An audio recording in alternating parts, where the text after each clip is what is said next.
Good afternoon, this is Gavriel Jacknin, and welcome to BJC Halacha A, number 1463, Halacha that keeps the Yetzer Hara Away. These are really phenomenal and important halachas we're doing. It's really a whole shir in itself, a class in itself. All the malachas of Shabbos, there are books, thick books, volumes on the prohibitions, the do's and the don'ts of Shabbos. So really we're just getting a drop in the ocean. So here we go. It's a little bit longer, this particular halacha, but let's get through it. It is forbidden to pour hot gravy on pieces of bread or matzahs. Rather, you should first pour the gravy into a dish and let it cool until it is fit to eat. After that, you may put in the bread or matzahs. However, as long as the gravy is hot, even if it is in a dish, which is a cliche, a second vessel, right? You took it from the hot pot and you put it into a bowl. But that now the bowl of soup is still really, really hot. It is forbidden to put in bread or matzahs. Okay, let's go over some footnotes here. Starting with this one. The author, meaning the Yetzer Hara Away, holds the stringent view who maintain that the prohibition of cooking on Shabbos applies also to the food that was already baked. So he's saying that there is cooking after baking, right? There are different cookings with liquid, bakings without liquid. The gravy must be sufficiently cooled off so that a person's hand will not recoil when touching it. This is called Yetzer Hara. We are not sure as to the exact temperature of Yetzer Hara, but it is approximately 45 degrees Celsius or 113 degrees Fahrenheit. According to Rav Moshe Feinstein, it is 43 degrees Celsius or 110 degrees to 160 degrees Fahrenheit. That's a pretty large range there. In this halacha, the author follows the Ramah, which was one of the Ashkenazic rabbinic poskim. You should therefore not put soup nuts into soup or dip bread into cholent if the soup and cholent are Yetzer Hara. It's hot enough, even if it's in a second vessel, that you will recoil. If you did, you may eat it, even if you put the bread into the pot itself, into the kli rishon, the first vessel.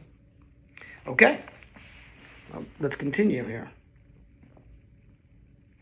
The pot in which it is cooked is called a kli rishon, the first vessel. The bowl into which it is poured is called a kli sheni, the second vessel. The third vessel into which it is put is called a kli shlishi, a third vessel. We haven't got there yet. Okay, he says, you should also not put salt or spices into the hot gravy, even if it is in a dish, meaning a kli sheni, a second vessel, and certainly not into the pot, the kli rishon, the first vessel, as long as it is hot. But you should wait until it cools off until it is fit to eat. If the salt was processed through boiling, some are lenient and permit it, but he who adheres to the stricter view will be blessed.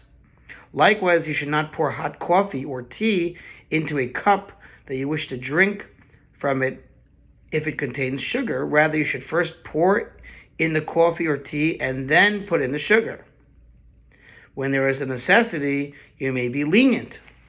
Okay, some more footnotes. The Pri Megadim rules that it is better not to put bread, etc., into a vessel that is on the fire, even if it is cooler than Yetzer Hara. Regarding putting raw food into a kli rishon, the Magen Avraham is strict even when the kli rishon is off the fire, and even if it is not Yetzer Hara. The Mishnah Berurah is lenient in the case when the kli rishon is removed from the fire and it is not Yetzer Hara. The Yereim, which is another commentary, rules that easily cooked foods like onions, etc., may not be put into a kli sheni when it is Yetzer Hara. And since we are not experts in knowing what is considered easily cooked, you should not put any raw food into a kli sheni that is Yetzer Hara. The Chayei Adam and Magen Avraham agree with the Yereim. The Mishnah Berurah rules that salt which was processed by boiling may be put into a kli sheni even if it is Yetzer Hara, but it should not be put into a kli rishon. The Ramah says this refers to regular mined salt.